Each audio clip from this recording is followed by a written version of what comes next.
Compassion was the most important, perhaps the sole law of human existence. Edith Cavell was a nurse who worked in Belgium during the First World War. She is famous for declaring that we must have no hatred or bitterness towards anyone. To that end, she would treat soldiers from both sides during the war, helping all she could. Yet this kindness eventually led her to helping wounded Allied soldiers escape the German-occupied Belgium. Despite the fact that she was British, this was not done out of patriotism, but instead her firm belief that everyone in need was worthy of help. But when this indiscriminate act of kindness was discovered, she was tried and executed by the German authorities. It was her very selflessness that sealed her fate. This ties into what many consider an unbearable fact about the world. The people we consider good are often taken advantage of, sometimes precisely because of their admirable qualities. This has been pointed out at least as far back as ancient Athens, where Plato asked, "Why be virtuous if virtue grants no personal advantage?" It is found today in the modern idea that nice guys finish last, or that it is a dog-eat-dog world, one that you must be cruel to survive in. The traditional approach to this problem has been to reassure people that it is, despite appearances, in our own interests to be good and kind rather than bad and manipulative. But this is certainly not true in all cases, and many of us live in fear of being a mug, or someone whose own goodness and kindness is used by others for their own gain. Arguably, this becomes increasingly true as you ascend social structures, as those with more power, be it political or monetary, have to be increasingly on guard for those who would manipulate them or take them for a ride, since other people have more to gain by doing this. Meaning that the very people who could achieve the most good are disincentivized from doing so. However, there was one thinker who was brave enough to suggest that we should be kind even when the world is crashing down around us, and we are rejected and neglected by all sides. That is Fyodor Dostoevsky, and in his book The Idiot, he aimed to show a perfectly beautiful man, and what happens to him when he encounters the messy, cutthroat business of socialite Russian society. Get ready to learn how kindness can persevere through the most difficult of circumstances, how inner shame can lead to self-destruction, and if there's any value in being an idealist in a deeply unideal world. As always, bear in mind that I won't be able to discuss every idea or facet of The Idiot in this video. I highly encourage you to read it for yourself, as it's one of my favourite books, and if we have disagreements about interpretations, that is absolutely fine. But, speaking of being taken for a ride, there is one way to avoid having your newsfeed manipulated, and that is today's very kind sponsor, Ground News. Ground News is a website and app that gathers related articles from thousands of sources across the world in one place, so you can compare how different outlets cover the very same stories. Every story comes with a clear breakdown of the political bias, factuality, ownership, and headlines of the reporting sources, with ratings backed by independent news monitoring organizations. For instance, in the recent US vice presidential debate, Ground News let me know that while left-wing news organizations tended to focus on how J.D. Vance was softening his image to appeal to voters in swing states, the right focused more on his foreign policy aims and his criticism of Kamala Harris. If I was to recommend one feature, it would probably be the Blind Spots feed. This highlights stories that are disproportionately covered by either the left or the right. And it also helps readers step into the other side's news reality and understand the different narratives that can shape their beliefs, such as the left underreporting Elon Musk's use of Starlink to aid recent hurricane victims, or the right missing Larry Hogan saying that he would not vote for Donald Trump. So Ground News is fantastic for giving me an idea of the differences in reporting on different stories so that I can get a variety of views rather than remaining stuck in my echo chamber. Go to ground.news/unsolicited or scan my QR code to subscribe today for 40% off the same Vantage plan that I use for unlimited access to all of their features. But anyway, back to Dostoevsky. 1. The Idiot, an incomplete synopsis. Before we get stuck in, it's good to look at the broad outline of the plot, just so we are all on the same page. I will warn you, this is quite a windy tale with lots of twists and turns, so do bear that in mind as we move forward. And in case it wasn't obvious, spoilers ahead. The Idiot follows the young Prince Myshkin, who suffers from epilepsy and has just spent 4 years recovering in Switzerland. He enters the story a kind and innocent soul, the sort of person Dostoevsky would want us all to be, and yet he leaves it completely broken. Our tale opens on a train pulling into St. Petersburg with 3 men on it talking. One of these men is Prince Myshkin, who has just met the merchant's son Rogozhin and the civil servant Lebedev. For any Russian speakers in my audience, please bear with my terrible pronunciation. Rogozhin is a passionate and virile man who is set to collect a large inheritance as soon as he returns home. while Lebedev is a good-natured but self-interested person who becomes sycophantic as soon as he smells wealth on the horizon. During the journey, Rogozhin says he intends to marry Nastasia Filipovna, the most beautiful woman he has ever seen, and our female protagonist. Nastasia is considered a fallen woman by the rest of Russian society. She was groomed and abused by her guardian, Totsky, at a mere 16 years old, and she wavers between outright rebellion and a deep sense of shame at what was done to her. Totsky, eager to avoid a scandal, has arranged for her to marry a rather vain man named Ganya, who does not love her, but has been promised a fortune by Totsky if he goes through with it. Upon arriving in St. Petersburg, Myshkin immediately strikes up a friendship with one General Yapanchin and his family. I'm going to recap all of the names in a sec, don't worry. He is a proud man and has a wife, Lizaveta, and 3 daughters, the most important of which is Aglaya, the youngest. Myshkin delights Lizaveta and her daughters with his stories and is told to stay with the aforementioned Ganya, who is a friend of the Yapanchins. Here, Myshkin also sees a portrait of Nastasia Filipovna for the first time. He is immediately struck by her intense beauty, but also the unbearable depth of sorrow in her eyes. Later, at Ganya's, Myshkin is being introduced to his family, when Nastasia and Rogozhin both arrive in quick succession. Nastasia reveals that she knows Ganya is merely marrying her for money, and in response, Rogozhin offers to up the price, saying that he will buy her hand for 100,000 rubles. Nastasia laughs at this, and Rogozhin runs off to collect the money. She then invites the assembled company to her birthday soiree that evening. Myshkin later appears at Nastasia's apartment when the party is already in full swing. She asks Myshkin whether she should marry Ganya, and Myshkin replies that she should not. And in response, she immediately breaks off their engagement. Rogozhin storms in with the promised 100,000 rubles, and Nastasia goes to leave with him, throwing the money in the fire and telling Ganya that if he wants it so much, he can go and get it. At the last moment, Myshkin shocks everyone by offering to marry Nastasia. But she still leaves with Rogozhin, and that is curtains on Act 1. So, to recap the cast, we have Prince Myshkin, our protagonist, Rogozhin, an anti-heroic loose cannon, Nastasia, our tortured heroine, Lebedev, our scheming civil servant, Ganya, our vain, money-obsessed gentleman, General Yapanchin, Lizaveta Yapanchin, and Aglaya Yapanchin, their daughter. Part 2 begins 6 months later, and Nastasia continually flits between seeing Myshkin and Rogozhin, a situation which slowly stokes Rogozhin's jealousy. He becomes increasingly violent and erratic around both Nastasia and Myshkin, though at the same time he and Myshkin become honorary brothers by trading their crosses, swearing loyalty to one another forevermore. Despite this, Rogozhin tries to murder Myshkin not long after, but Myshkin falls into an epileptic episode which scares Rogozhin off. Rather charmingly, everyone then goes off to the country for the summer, with Myshkin renting a dacha off Lebedev. One evening, when our whole cast is gathered, a group of young men storm in claiming to be entitled to a portion of Myshkin's inheritance. It turns out they are not, but Myshkin still offers financial support to them out of goodwill. This enrages Lizaveta Yapanchin, who does not see this as the proper way to do things, and disappoints Aglaya, who was hoping that Myshkin would defend himself. The only member of this band of rogues we need to concern ourselves with is Hippolyte, a young nihilist who is dying of tuberculosis, and who oscillates between crying out for friendship and treating those around him with a cynical disdain. At the opening of Part 3, it becomes increasingly clear that Prince Myshkin is slowly falling for Aglaya, the youngest daughter of the Yapanchins. The Yapanchins, for their part, are growing increasingly frustrated with Myshkin's generosity and indiscriminate kindness, and are skeptical that this sort of person would be at all appropriate for their daughter. Myshkin and the Yapanchins step out for a walk, and who should they encounter but Nastasia Filipovna? She gets into an altercation with a military officer, and Myshkin steps in to defend her, much to the ire of the Yapanchins, though Aglaya also gives him a note, saying she wants to meet him in private later. That evening, Myshkin bumps into Rogozhin, and they have a heart-to-heart about many topics, including Nastasia Filipovna's strange relationship towards Myshkin.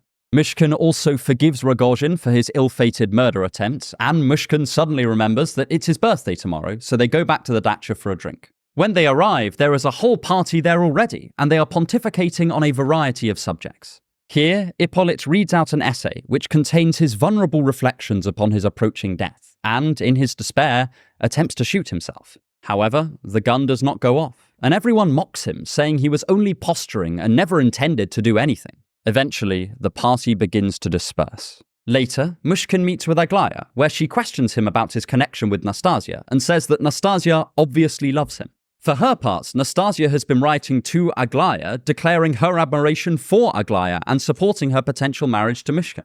Aglaya wants Myshkin to deal with this and also break off any connection with Nastasia. It is clear he must do this if he wants any hope of marrying her. And that is the end of part 3. Part 4 has a number of subplots which we will skip over, but the first big event is that Prince Myshkin is invited to a large society dinner at the Apanshians, where he will aim to demonstrate that he is undeniably a suitable match for Aglaya. Aglaya at this point still occasionally insists that she doesn't love the prince, but almost definitely does.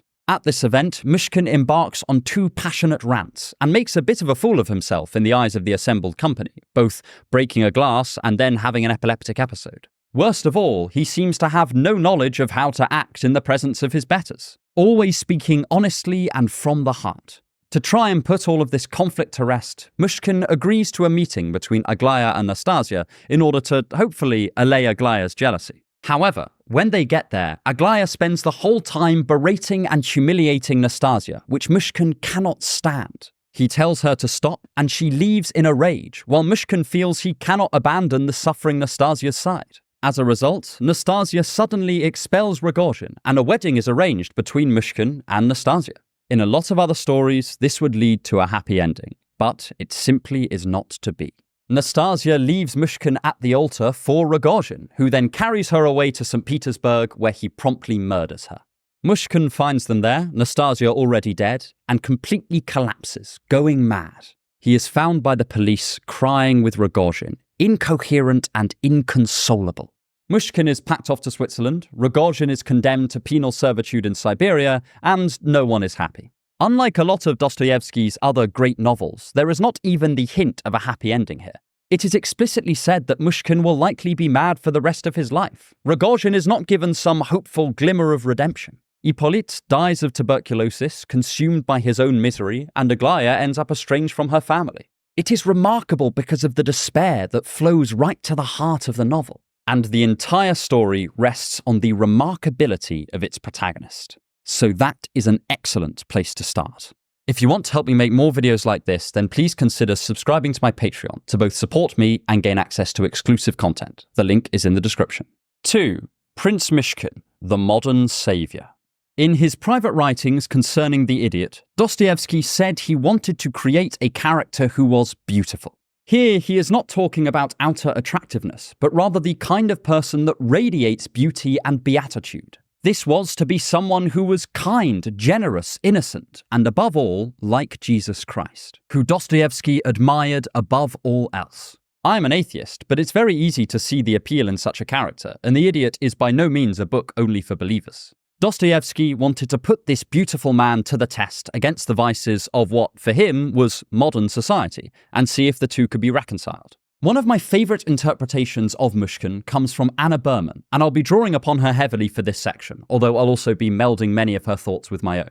Something that marks Myshkin out as special is his innocence. He is not simply good in the way that ordinary people are, but begins the novel with a totally uncomplicated view of the world and of others as fundamentally benevolent. On the train ride to St. Petersburg, he surprises Rogozhin and Lebedev with how open he is, and at any moment he's willing to bare his soul to a stranger. This innocence also shines a light on some of the unkinder parts of high society, such as Myshkin's insistence on treating everyone from the humblest of servants to the greatest of nobles in the same kind, respectful, yet slightly casual way. Berman calls this the prince's initial naive state, drawing on the German author Schiller's concept of the naive. For Schiller, naivety is not necessarily a bad thing, and can signify a certain unity of character and direct contact with reality. Myshkin begins the novel blissfully unaware of the distorting lenses of social mores. In this way, he resembles both the Christ of the Gospels, who famously saw people's souls rather than their appearances or social status,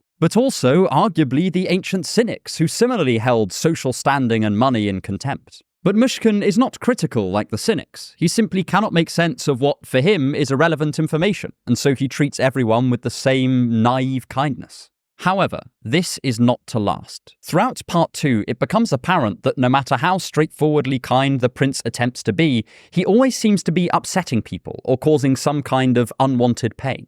For instance, when he offers financial support to the people who have come to try and poach his inheritance, he manages to offend both them and the assembled noble company. He has wounded the pride of the band of robbers who see this as a show of contempt, and he has offended the nobility around him who see this kindness as an unacceptable sign of weakness. It is a disturbance in the fabric of their social world where such things are simply not done.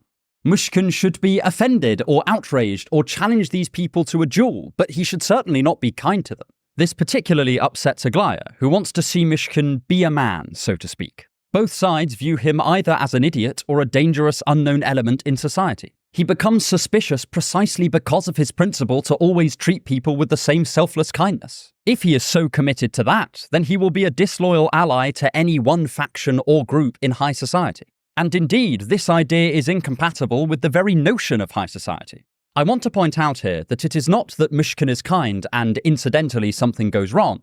It is rather that something goes wrong because of his kindness. A trait that is ordinarily seen as uncomplicatedly good is corrupted by circumstance and starts to sow discord. Some, like Janet Tucker, have argued that this is because, for all of his virtues, Myshkin displays hubris in his willingness to go against the grain of social norms. But I respectfully disagree. I think that Dostoevsky is shining a light on how certain values and social standards can twist even qualities like kindness or selflessness into destructive forces. The trouble is that Myshkin and the people around him are mutually incomprehensible. They cannot understand Myshkin, and Myshkin cannot really understand them either. One of the most common thoughts that other characters have upon meeting him is the assumption that the gentle, kind exterior is just an act, and that underneath Myshkin must have some other egoistic game he is playing. This is especially prominent with more selfish or vain characters like Ganya. He is initially incredibly suspicious of the prince's motives because he cannot make heads or tails of them. The idea that Myshkin's persistent kindness to Nastasia is because he genuinely wants what's best for her seems insane to Ganya, who almost always acts out of what is best for his own skin. Not because he's a monster, but just because he's pretty self-concerned.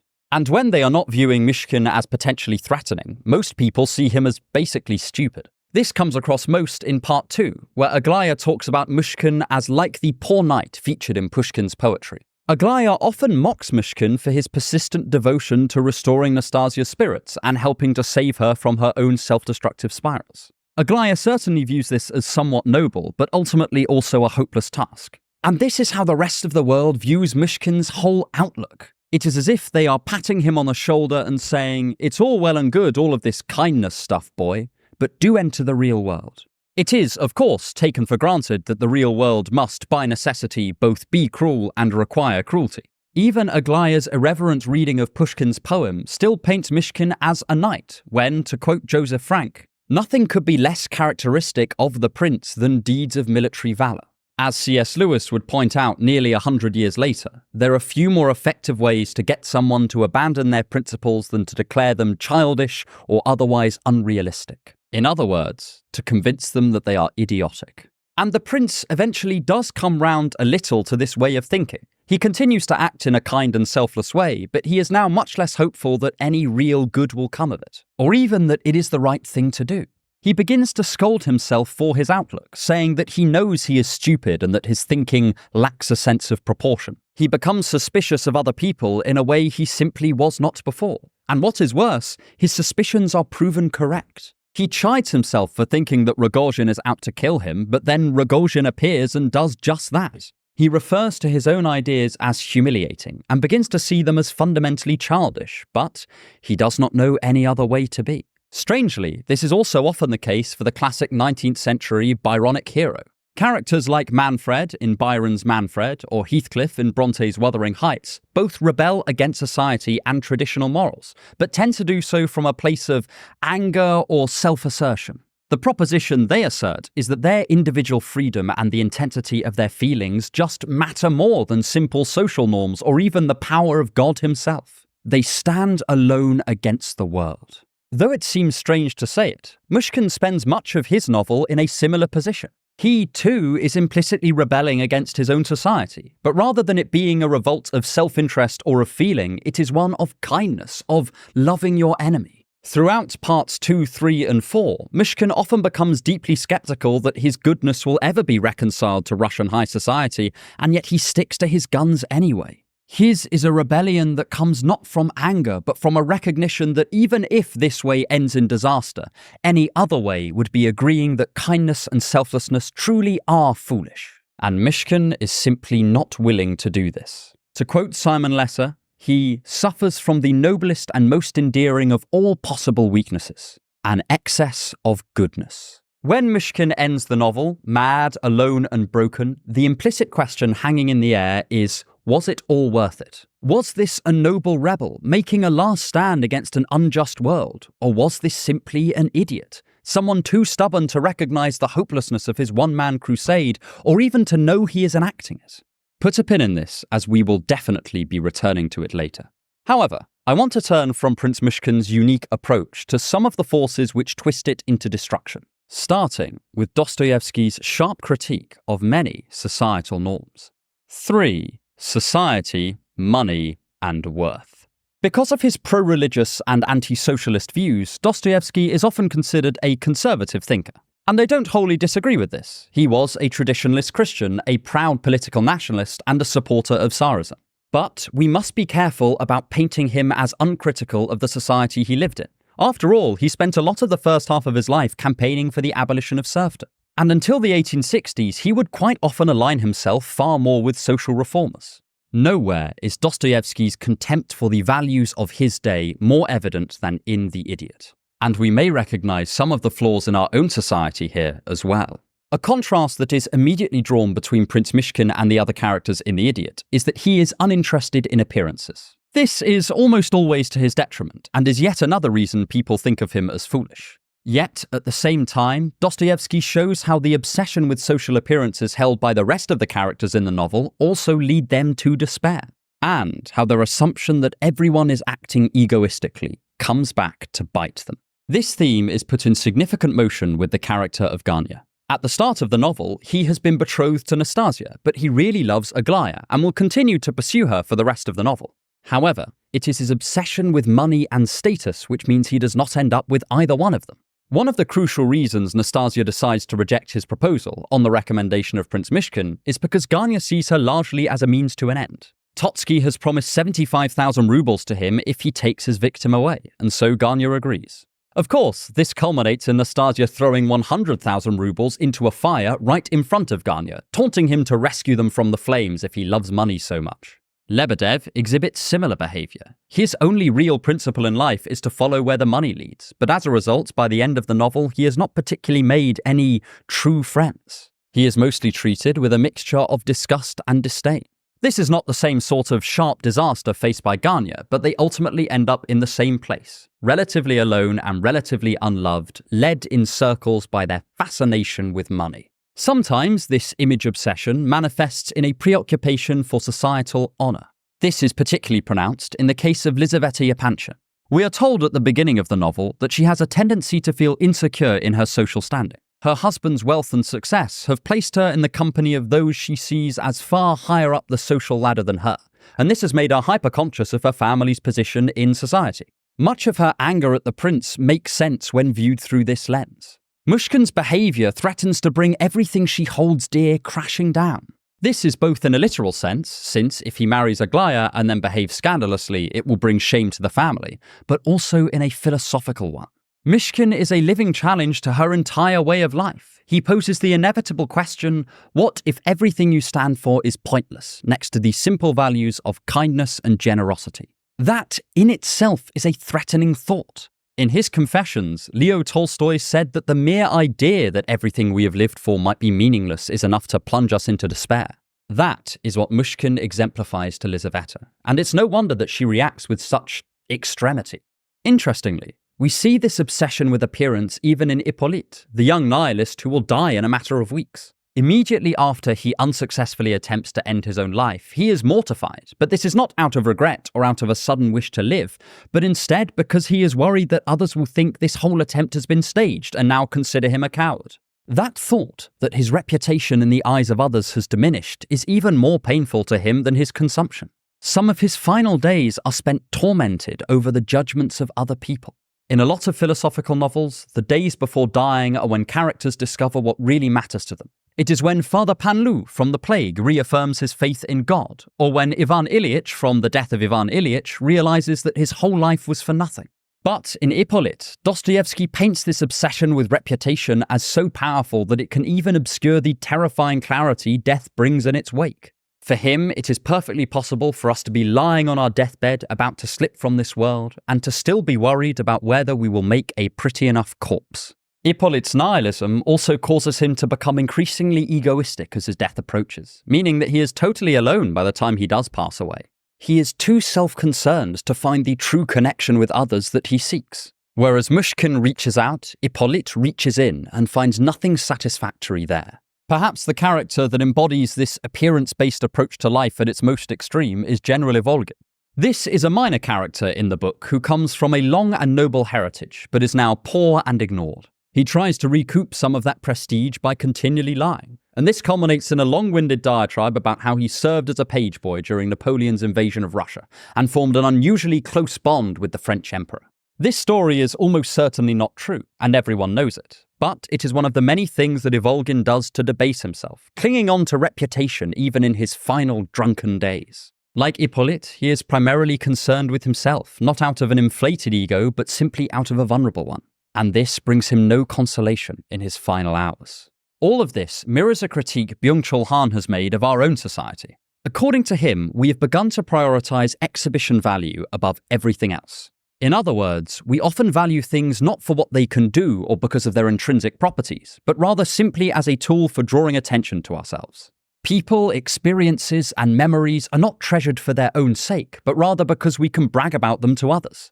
We spend an awful lot of time looking at ourselves through the eyes of other people and viewing us as objects to be admired or condemned, rather than experiencing agents. People capable of love or kindness or virtue or vice. This reaches its apotheosis in the way some of us broadcast ourselves out to thousands of people every day, though the irony of me saying that is not lost on me. In The Idiot, Dostoevsky recognizes a nascent form of this exhibition value in the mid-19th century. Throughout the work, most of the characters are not asking what would make them happy or what would fulfill them or even what they think is right. They instead just ask, how will this make me look? And they follow that path wherever it takes them. To borrow a thought from Gagne near the beginning of the novel, the worst thing anyone can be is unnoticed, ordinary, beneath remark. This is completely at odds with the way Myshkin sees the world. For him, social standing and money are irrelevant to what ultimately matters, which is how someone's suffering can be alleviated, and, at certain points, the properties of their character. His kindness often rubs people up the wrong way precisely because it is indiscriminate. He spends just as much time reassuring the disgraced General Ivolgin as he does the well-reputed Lizaveta Epanchin. And he throws his own shot at love and happiness away just to have a chance of saving Nastasia from her self-destructive spiral. We might look upon this as noble, but it also inevitably brings him into conflict with the other characters. His attempts to be kind are always well-intentioned, but they are also unworldly in this context, and this is part of why they mostly end in disaster. This is arguably Dostoevsky's ultimate critique of his society, that it has become impossible to be unselfishly kind. But, on the other hand, it also serves as a critique of Myshkin himself. Should he not have bent his principles in order to actually achieve more good? Again, we'll be exploring this theme in more detail later in the video. But next, I want to move away from the themes of society and worldliness and towards ones of love. Because Dostoevsky thinks that some ways of loving are antithetical to kindness, and yet sometimes we accept them. Because, sadly, many of us will not let ourselves be loved unless it hurts. 4. Love's labours martyred. At its core, the primary conflict in The Idiot is about one of the oldest and most troublesome human tendencies, love. In traditional analyses of the novel, the character of Ganya is supposed to represent a sort of vain, selfish love, Rogozhin stands in for a passionate, violent love, and Myshkin for a selfless, spiritual love. I do think there is something in this, but I also want to focus on the significant figure of Nastasia Philippovna and how she reacts to each of these types of love. After all, love is an interaction between more than one person, and Nastasia's own character helps explain why the ideal type of love exemplified by Myshkin backfires so horribly. We have already talked about what Gania wants out of his arrangement with Nastasia. He is being paid off. His love, if you can call it that, is solely aimed at what he stands to benefit from being with her. In his analysis of genres of love, Stendhal talks about these loves of vanity which spring up not out of a true desire for the other person as an agent who loves you, but rather because of what having that person will bring to you. This might be money and its accompanying social status, as in the case of Gania, but it might also be a certain type of self-image. This is also hinted at with Gania when he desires Aglaya. He will not abandon his engagement with Nastasia until he has full reassurance from Aglaya that she will be waiting for him when he does. In other words, whatever happens, he does not want to end up alone. He is pretty miserable at the end of the book when he's relying on the generosity of his sister and her husband to survive. This, just like not having a betrothed, clashes with his self-image.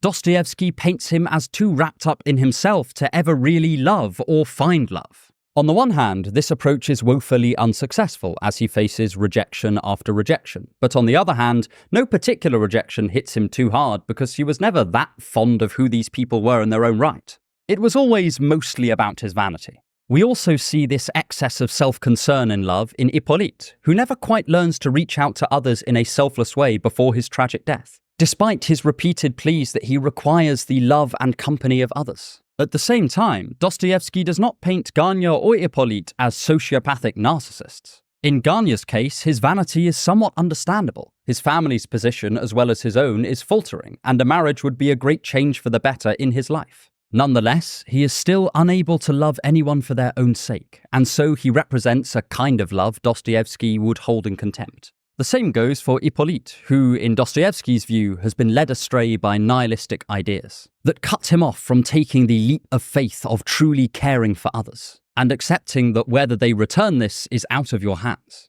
Secondly, we have Rogojin, who has a far more interesting but also destructive approach to love. His method of loving is probably best summed up in the word avaricious. He feels incredibly passionately for Nastasia, and this is emphasized time and time again in almost every encounter we have with him. However, this passion is not always a good thing.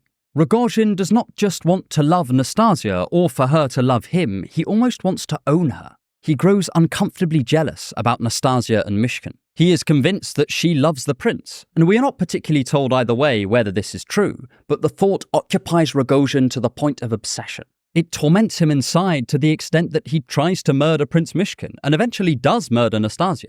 It is not clear that he does this out of hatred or spite, but more because his passion has become totally uncontrolled, morphing into a hot rage that he releases on the two people he associates with his jealousy, Myshkin and Nastasia. For Dostoevsky, this type of love is a frequent target of his novels. He makes a similar criticism of Dmitri in The Brothers Karamazov, where his own passion drives him to commit irrational and destructive actions. Here, we see Dostoevsky's skepticism about a love which is devoid of spirituality and driven by emotion alone. Passion may bring excitement, thrill, and lust, but it can also bring anger, pain, and death. It is, ultimately, still selfish and animalistic. Myshkin's love, on most interpretations, is pretty much purely selfless. In fact, at many points, he denies being properly in love with Nastasia in the way most people understand. He more often says that he is filled with an infinite compassion for her. When Myshkin looks upon Nastasia, he largely sees her as someone in need of kindness. This is how his love manifests. It is in contrast to his love for Aglaya, which is still simple but less selfless. But with Nastasia, he desperately wants her to see that she is worthy of respect, affection, and love. He makes endless sacrifices for her, giving up the chance to be with Aglaya, agreeing to marry her, and drawing the scorn of all of his friends to make this happen. Nastasia also does seem to hold a great affection for the prince in her heart. She defers to his opinion. Myshkin can affect her in ways no one else can. And she admits he sees her as the person she is deep down, underneath layers of self-protective scorn and aggression. Yet, she chooses not to go with him. She chooses Rogojin. Why? Well, this is sometimes interpreted as her going for the bad boy, but I think it's a bit more complicated than that. We must remember that Nastasia has an incredibly twisted view of herself. She is a disgraced and fallen woman, but not through fault of her own, but rather because Totski took advantage of her when she was only a child. She is so used to social shame that she takes it upon herself. In an act of rebellion, she says, "Fine, if you want me to be scandalous, I shall be," and becomes an anti-heroic socialite, a Cleopatra of disrepute. But at the same time, she nurses a deep self-hatred. At some level, she truly does see herself as a morally fallen woman, yet at another, she knows she was just the victim of a horrible crime. She has an inner contradiction which mirrors the one between Myshkin's character and wider society. She is caught between two thoughts, but ultimately, it is the destructive one that wins in the end. I would argue that she chooses Rogojin primarily as an act of self-punishment, to atone for the sins she never even committed. After all, she knows Rogojin will likely kill her. She tells Myshkin as much. She has been beaten by him, threatened by him, and knows he will be the death of her, and yet she keeps going back to him. She rejects Myshkin despite acknowledging that he would make her happy. And I think this is largely because she does not think she deserves happiness. One of Freud's theories that has surprisingly stuck around was the idea that we might search out not necessarily social dynamics that are good for us, but ones that feel right because they are either familiar or because we feel we are not deserving of anything better. The brilliant trauma researcher Judith Herman has built on this point by saying that a feeling of safety is often the first step to recovering from an experience like Nastasia's. But at the same time, this sort of abuse can make the victim feel unworthy of anything more safe or fulfilling than their unpleasant situation. This changes Nastasia's perception of violence like Rogojin's from a clearly unjust imposition to merely how things ought to be. By contrast, Myshkin's genuine concern for Nastasia's well-being strikes her as thoroughly undeserved and, as a result, unsettling. Though I hope not many of you have gone through what Nastasia did, I do think that we can recreate this same sort of behavior on a smaller scale in our own lives. And it is ultimately something to watch out for. Here again, we see a way that Myshkin's kindness backfires. Although initially Nastasia finds his affection affirming, over time it increasingly distresses her. While she begins the novel suffering but still in control of herself, before her death she is chaotic and frightened. Myshkin's love is part of what pushes her into Rogojin's arms, and thus her eventual death. Again, the figure of kindness has done all he has done out of selfless generosity, and again it has caused far more harm than good. And again we return to a central question. If the sort of kindness Myshkin promotes clashes with the world so much that it ends in disaster, how should we react to that? And to explore this in more detail, I want to examine the alternative to kindness, and look at some of the most unsettling parts of the novel, where Dostoevsky explores the limits of human cruelty in polite society. 5. The Boundless Cruelty of Man.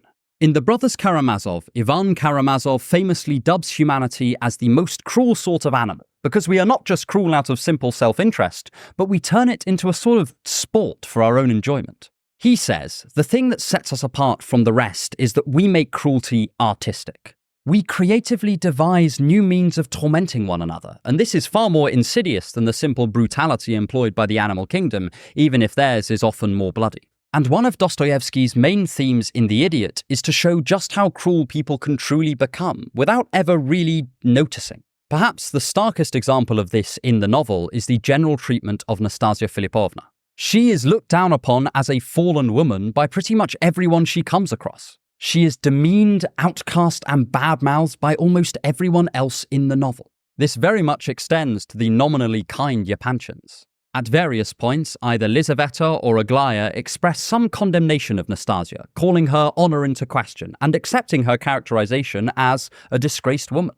This is despite Myshkin having told them all a story about his time in Switzerland where a young woman, Marie, underwent a very similar unpleasant treatment at the hands of her village. Until, eventually, the prince managed to convince all of the children of the village to love and cherish her. The Yapanchins are big fans of the tale and clearly recognize that the treatment of Marie was wrong, yet this moral evidently strikes them as totally irrelevant to their own situation with Nastasia. They will state that they value the sort of kind approach taken by the prince, with Lizaveta even calling them kindred spirits, but this is only ever in theory. Their love and kindness is largely stated and very rarely put into practice, especially regarding people they view as socially condemnable. This human tendency was also noticed by C.S. Lewis, who saw people professing noble sentiments in the abstract just for them to only ever remain sentiments. And by Kierkegaard, who talked about the double-mindedness of only half-heartedly committing to our principles, abandoning them at the slightest pressure. We find it in The Brothers Karamazov, where a doctor humorously remarks that the more he loves humanity, the less he loves people.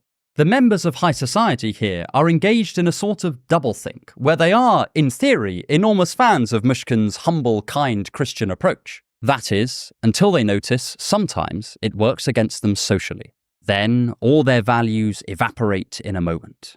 Again, the best example of this is Lizaveta Yapanchin. Initially, she is among the loudest of Myshkin's supporters, and she specifically praises his meekness, humility, and kindness. And yet, at the same time, she becomes enraged when he displays those very qualities to people she deems undesirable or unworthy. As we said, in Book 2, Myshkin shocks everyone by not prosecuting or reacting to the band of extorters trying to get him to cough up his inheritance, but rather sincerely offering them financial help, and forgiving them all their trespasses against him. But no one is enraged by this more than Lizaveta, partly because it is going far beyond the sort of courtesy that society would deem proper. Dostoevsky is often seen as a great critic of atheist, materialist, and nihilist philosophies, and this is definitely true. You can check out my video on crime and punishment if you want to learn more about that. But just as much of the time, he takes aim at those Christians he sees as not properly living their faith. For him, as for Tolstoy, Christianity was not something to be believed as just a metaphysical doctrine, but rather a way of life. This is embodied in the elder Zosima from the brothers Karamazov, who proclaims a kind of earthy faith which does not just believe in the perfect world to come, but actively tries to make things on earth as they are in heaven. Dostoevsky is just as critical of the sort of Christianity that is only ever lived in theory as he is of atheism and its associated doctrines. And he is even more critical of those Christians who use their faith as an opportunity to seize worldly power. The Yapanchins are not atheists, far from it, but their faith and morality is so often forgotten that they may as well be. In fact, they show a far more bitter hostility towards Myshkin's approach by the end of the novel than the more explicitly nihilistic characters. The message is clear. Even the nominally kind elements of society are unsuited to Myshkin's unique approach. Their values are still held as luxury goods. Nice to talk about and nice to have, but when belts are being tightened, they are the first casualty of budgeting. And this is when the characters in the novel are not just being outright cruel. In one of the idiot's most powerful scenes, the dying Hippolyte reads out an essay detailing his philosophy and saying that he will soon end his life. I would argue the compassionate thing to do here is clear. This is a person in need of love and care, as he himself has said before. However, Myshkin is one of the only people who is at all open to this idea. Most of the assembled company either ignore Hippolyte or mock him or otherwise dismiss his feelings and his thoughts out of hand. When Hippolyte actually puts a gun to his own head and the gun misfires, people accuse him of only faking, doing it all for attention and paying him very little mind. He turns to the prince and reveals that he expected just this sort of reaction.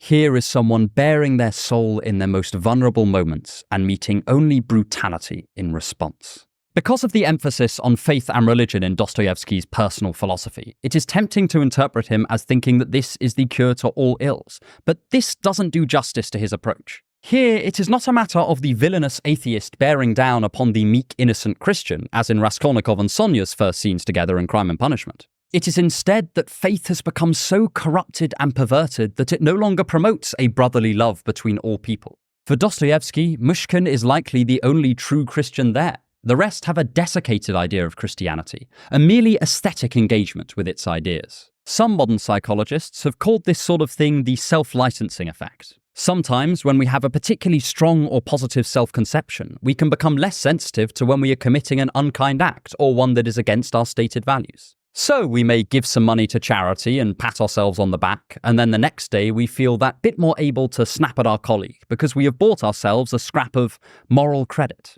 It can't be that bad, we think. After all, I'm a good person. On the other hand, we tend to attribute personal blame to other people for their failings while excusing our own. And this combination can become truly horrific because it blinds us to when we are being cruel. It is what allows Lizaveta and the Yapanchins to look down upon Nastasia for the crime of being abused, while at the same time remaining assured of their own goodness. It is what allows them to decry things as improper without stopping to consider whether they are kind or whether the proper rules might require some changing.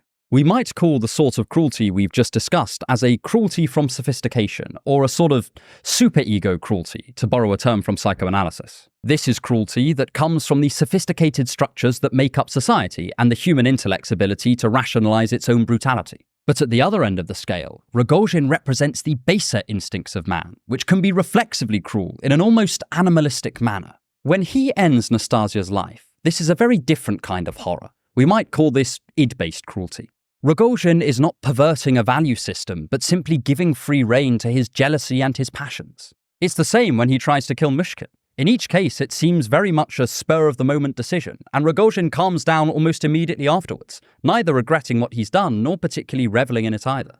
This is probably the closest thing Dostoevsky has in the novel to representing mankind in a Hobbesian state of nature mindset, without any kind of value system to place limits on their passions. In many ways, Rogozhin is far more nihilistic than the explicitly nihilistic Hippolyte. Wherever Myshkin turns, he encounters people exhibiting either kinds of cruelty or both kinds of cruelty. Even Nastasia Filipovna suffers from super-egoistic self-cruelty. She abuses her own person because she recognizes that by the values of her society, she is a fallen woman. At the same time, she reflexively rebels against this, and her character is trapped between self-condemnation and self-defense. This is partly what causes the suffering that Myshkin always finds in her eyes. For Dostoevsky, Myshkin is a little speck of kindness and selflessness in the same way that Christ was. But whereas Christ had the advantage of divine authority, Myshkin has none, and so his small acts of saintliness are outweighed by the overwhelming cruelty of others. His existence is an impossible task. Or, to paraphrase another classic author, what can he do against such reckless hate? But hang on a second, this Myshkin character cannot be all good. We shouldn't be totally uncritical of his approach. So, let's play devil's advocate here and ask whether Myshkin is actually good or whether he is simply ineffectual. 6. Machiavelli and Myshkin. The Italian statesman and thinker Niccolò Machiavelli is famous partly for his view that, in politics, the ends often justified the means. In both The Prince and his discourses, he often sanctions that the leader of a city-state could commit true acts of brutality, because sometimes being meek and mild led to even worse outcomes. And the negative effects of this would not just be felt by the ruler, but by the populace at large. So, at the risk of sounding inappropriate, let's do a bit of roleplay. Let's pretend we are a Machiavellian character, concerned only with ends. What would we think of Myshkin's actions? Well, arguably, we would condemn them in the strongest terms. From a certain perspective, Myshkin's behaviour in the novel is almost completely disastrous. Well-intentioned, yes, but disastrous all the same. First, he ruins Nastasia's initial marriage to Ganya. Sure, Ganya did not love her, but the marriage would have likely improved her social station, and it was hardly unusual for couples to learn to love one another over the years in this time period. Whatever his aim was, this set in motion the events that would lead to Nastasia's death. Secondly, when Nastasia went with Rogozhin, the prince insisted on staying around and letting her know he would always be open to her. This again had ever so noble intentions, but it also inflamed Rogozhin's jealousy. It later drove him to try and kill Myshkin. Rogozhin had been passionate before, sure, but he had never turned to such extreme violence. It is Myshkin's supposedly kind actions that are rubbing on Rogozhin's character and turning him more and more brutal. It is, of course, Nastasia who has to bear the brunt of the consequences for Myshkin's reckless innocence. Despite this, Myshkin persists. He will not let Nastasia just be with Rogozhin. He must help her see her own worth. He thinks that if he is just unrelentingly kind, understanding, and generous, then it will all be for the best. But this is the very thing that keeps Nastasia obsessed with him. It is what makes her prize his opinion above all others and tears her between him and Rogozhin. It is what eventually sends her running back into Myshkin's arms, spurning Rogozhin for the last time and sealing her macabre fate. If Myshkin had just not got involved, then things might have turned out for the better. Rogozhin may still have turned violent, but perhaps Nastasia's life would have been spared. The pursuit of noble means has given way to terrible ends, and Myshkin has hurried along a murder with his well-intentioned obliviousness. To take another example, let's look at Myshkin's relationship with the Epanchins, a pretty united family when he came along. A mother, a father, and 3 daughters, living in near-perfect harmony. And yet, before long, Myshkin starts stirring up trouble. It is his stubborn insistence on being actively kind and selfless that begins to sow divisions between Aglaya and her parents. She is drawn to these qualities in him and is caught between her desire to be with him and her commitment to her family, who seem to disapprove of the match, and the values her family has taught her. She fights with them, torments them and Myshkin, and all because of him. Later, Myshkin refuses to abandon Nastasia in her hour of need, and Aglaya loses him as well. She eventually runs off with someone else, becomes Catholic, and estranges herself from her family. If Myshkin had never got involved in her life, she would have likely remained close to them, and they would have eventually found her a nice, suitable husband. She could have had a happy marriage and all of the trappings of Russian nobility, and now she is isolated from most of the people she professed to love. Was this truly kind of Myshkin? Or, in his innocence, has he created a much larger problem than existed in the first place? Or take Hippolyte, the young committed nihilist. As much as he may try to hide it, it is clear that his philosophy has been shaken by Myshkin's outlook. He has only a few weeks to live, and he spends most of the time torn between two different philosophies, the one of the nihilist and the one held by Myshkin. Despite his misery, he begins the novel as someone confident in himself, though crying out for a touch of love and companionship from others, while he ends it a bitter and resentful figure, someone who is so rude to those around them that it even drives Myshkin away. We have no way of knowing what would have been had he never met the prince, but it is not clear that any real positive impact have been made, and there seems to even be potential negative consequences as well. Was Hippolyte better off with Myshkin in his life? It seems very difficult to say. And let's not forget the final victim in all of this, Myshkin himself. His behaviour eventually causes him to go completely mad. Some may see this as the result of the cruelty of everyone else, but with our Machiavellian hats on, we might say that it is the consequence of his own actions. On this reading, Myshkin is held responsible for not recognizing that his particular genre of kindness is incompatible with the situation he is in. He displays a total lack of wisdom. While many others in the novel might attract our condemnation because they are willing to trade in principle for expedience, Myshkin has the exact opposite problem. He is unwilling to concede even a tiny point of principle in order to further his aims of spreading kindness and brotherly love. And let's measure all of this against the definite good he does. Well, arguably he does provide Hippolyte with some sympathy, at least at first, and he has a positive effect on Ganya's younger brother. He also occasionally reassures some of the minor characters like General Ivolgin. But that's about it. It's not like he rescues Nastasia from her self-destructive spiral, nor provides a life of bliss for Aglaya. Rather than being a cool balm to Rogojin's patterns or setting a good example for him, he instead helps inflame them. And his dogged commitment to his precious principles infuriates almost everyone around him. And what does he have to show for it? Nothing. Even less than nothing, a trail of destruction. If we read The Idiot in this slightly cynical fashion, Myshkin is the tragicomic figure that emerges when you live in an ideal world and totally forget about the real one. It is Candide, but in the Russian countryside. To again draw from Lesser's article about The Idiot, he says that Myshkin's lack of worldliness is not something to be admired, but is instead a sort of deficiency of character. His passivity, his willingness to forgive, his uncompromising generosity. In the novel, this is all stuff that only works on children, not in the more complex domain of adults, and certainly not in the high society of Petersburg. On this reading, Myshkin is presented as kind, but also incompetent to the point of destruction. For Lesser, The Idiot is not just a story about the world being unable to cope with uncomplicated kindness. It is the tale of a fool who cannot adapt his kindness to the circumstances in front of him. It is arguably the same sort of destructive commitment to an ideal that Dostoevsky saw in some political revolutionaries. It's now just Dostoevsky's own ideal in the dock. This is one of the most controversial interpretations of The Idiot you could take. And yet, I don't think we should totally dismiss it either. It is easy to see Myshkin as an uncomplicated ideal, but I do think in some ways this is probably a little bit simplistic. He is kind and innocent and gentle and generous, but he is also unable to employ these qualities in an effective way.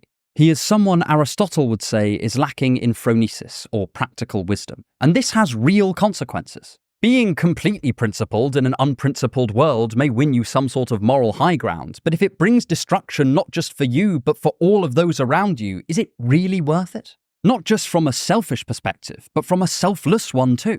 In the Gospel of Mark, it has the famous line, "What shall it profit a man if he shall gain the whole world and lose his soul?" But is it truly kind or godly or loving or good to insist on keeping your soul spotless even when a little more practicality would benefit your fellow man? Obviously, I don't straightforwardly know the answer to this question, but I want to continue in this vein of thinking, because I think perhaps the most interesting theme in the entire book is about faith, action, consequences, and commitment. 7. A leap of faith. For each of us, our first properly philosophical question probably came when we asked, what should I do?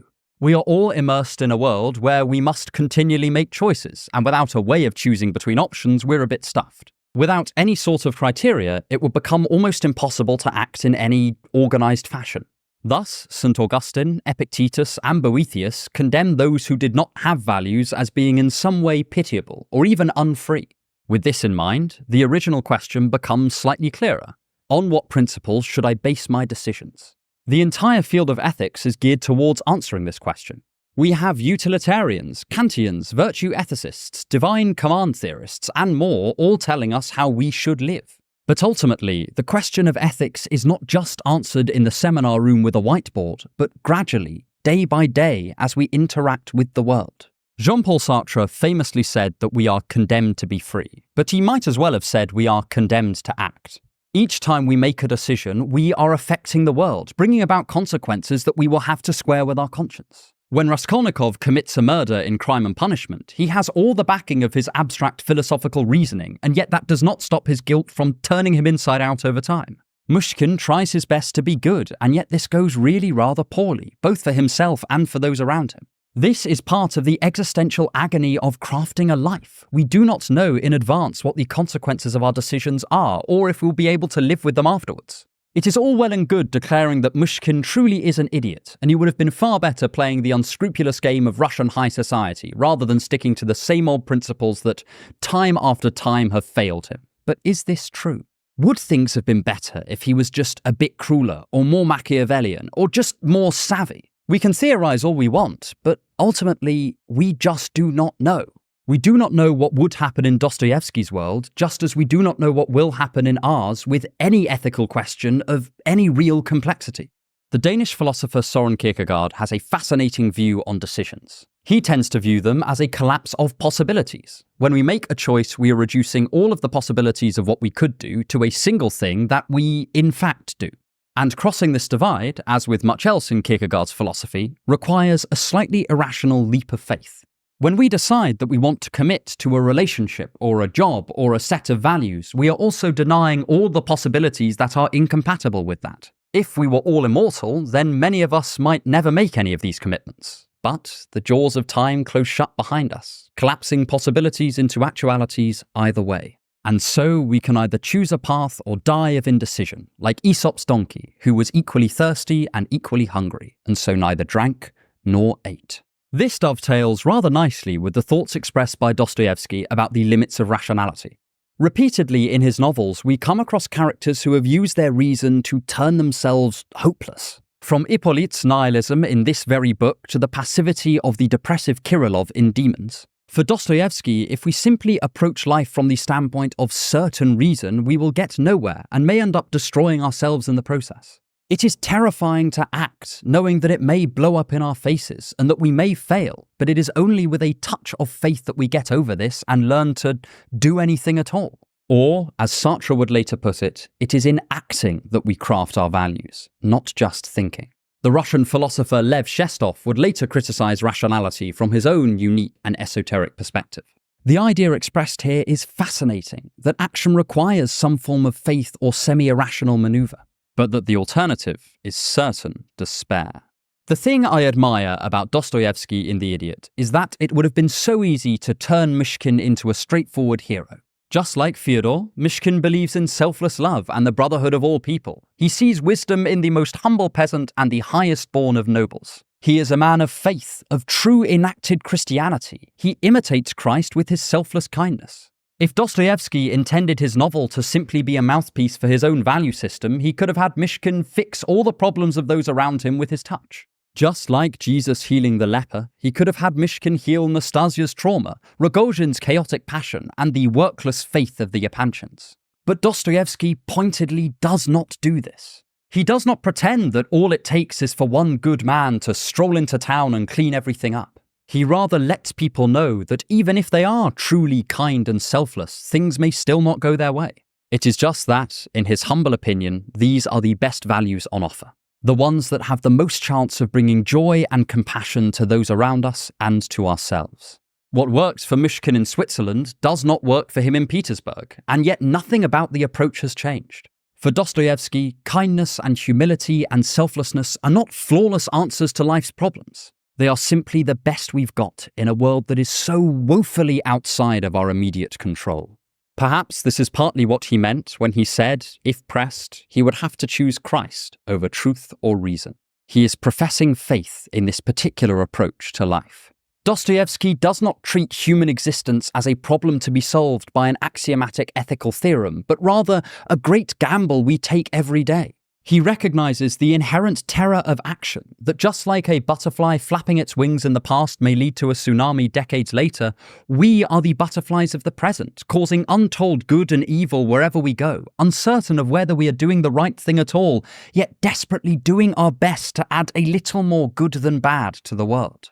Myshkin serves as a great example of this. He is, on the surface, everything we could want out of a person. He is almost an ideal figure, and yet this does not stop him from causing the complete opposite of what he wants. It does not protect him from being taken advantage of or of accidentally sowing the seeds for the destruction of the very people he loves most. He is brilliant, innocent, and practically unimpeachable. And yet, he fails. This is the tragedy of someone who personified kindness, someone whose tragic flaw was not hubris but humility, not wrath but warmth, not lust but brotherly love. It is the tale of how he was broken by the people around him and how he broke them in return. Yet he is unlike almost any other tragic hero, because when we ask that final question, should he have done anything differently, we hesitate to say yes. Some of us want to say absolutely not. He should have done everything the same. His kindness was the best path. It is just that even the best paths sometimes lead to unhappy destinations. Was the prince's leap of faith admirable, regardless of its real-world effects? Was it worth it simply to show the shortcomings of an increasingly materialistic society? Or is it better to give in to the world as it exists and ignore the ideal? Where is the balance between the ideal and the real? Are we brave enough or foolish enough to be as kind as he was? I cannot say, but maybe you can. But finally, I want to make a plea with you on behalf of the idiot. The work Dostoevsky thought expressed his mental state in its most peculiar form. 8. Dignifying an idiot. What is literature for? People have suggested many fantastic answers to this question. Some have prioritized entertainment, others its ability to communicate ideas. Some have suggested it can help develop our characters and encourage us to be more empathetic. I don't have a problem with any of these answers, but I would like to throw another into the mix. Great literature can dignify some of life's worst and most depressing moments, helping us feel that bit less ashamed of them. Aristotle used to say that a great tragedy would purge an audience of their pent-up fear and pity by providing an outlet for it in the theatre. And I want to suggest a sort of analogous function for characters like Myshkin. It is not that he helps us release our kind urges, but rather helps liquidate our frustrations when acting in accordance with our own values does not go our way. Most of us will encounter situations where we have stuck to being kind or generous or compassionate and it has come back to bite us. Perhaps we have stood by a friend in need only for them to abandon us when we needed them most. Maybe we were almost unfailingly kind to a romantic partner only for them to leave us for someone else. Perhaps we gave everything to a job or a community just to be ostracized. Maybe we get the sense that the innocent sides of our natures are being taken advantage of. In such a situation, it is so easy to feel like, well, an idiot. The tempting alternative presents itself. Why not just care about us? Why bother trying to be good at all if it just leaves us vulnerable to the machinations of others? Would it not be easier to have no values and just act out of moment-to-moment expedience? The jaws of a twisted kind of cynicism open wide and begin to look rather enticing. Of course, if everyone took that jump, then we would be lost. We would degenerate into a war of all against all, never thinking about anyone but ourselves, caught in a trap of egos clashing against other egos. A world full of Rogozhin at his worst. For Dostoevsky, and most of us, this would be a disaster. However, this is where the figure of Myshkin begins to step in. Whether we think he should wise up a bit or is perfect the way he is, Myshkin is undeniably extraordinary. Even in his disasters, there is something to honour and respect, and at the end of the novel, we feel for him. We don't regard him as just a pitiable, useless idiot, but rather a visionary, someone whose tragic kindness was not ultimately rewarded, but who persisted in that kindness nonetheless.